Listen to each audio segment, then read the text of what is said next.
آقا سلام. این بار سومیه که دارم بار سومیه که دارم این ویدیو رو رکورد میکنم. میخوام یه آموزشی بهتون بدم. صدا خوب نمیاد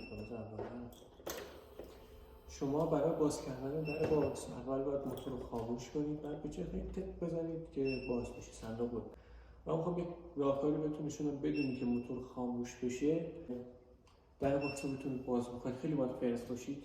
من موتور رو میخوام روشن کنم، خیلی صدا میده. تو 3 بار ویدیوها خیلی صدا بعد افتاد، گفتم ویدیو با کیفیت تر بگیرم. خب تو موضوع میگم اینجا رو نگاه کنید.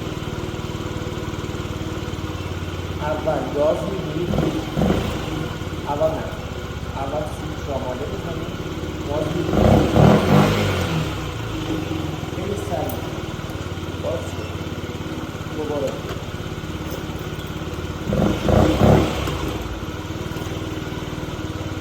باز شد.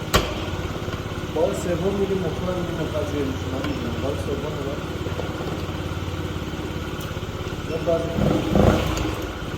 اصلا نیازی نیست برید میکنم آفوکالی دارید اگه فیل باشید میدونی مثلا آفوکال بردارید، کارت میخواد بردارید، هر کاری میکنید یه سری میزنید کار میکنید. خیلی راحته برای کار. آره میام از این بسی تشکر میکنم از 100 نفری که تا دنبالم میکنن. شدیم 100 نفر و انشالله بشیم 1000 نفر. ایده های باحالی تو سرمه، دوست دارم بازسازی انجام بدم و برای موتور خودم موتورامو قشنگ اوورهالش میکنم. بعدش هم حالا بریم موتورهای دیگه کار باحال بکنیم، گندکاری بزنیم، نمیدونم چیز میز درست کنیم. یه مقدار پول باید تو دستم باشه که خیلی ایده ها دارم. حتما حمایت کنید. هر سوالی داشته باشید درباره هر چیزی جواب میدم. در حدی که بنده خدا 40 تا کامنت برام میذاره، همش هم سوال بوده، همه رو جواب میدم. آره سوالی چیزی دارید بپرسید جواب میدم. چیزی خواستید بگیرید یا مدلی مد نظرتون بود حالا بهم بگید.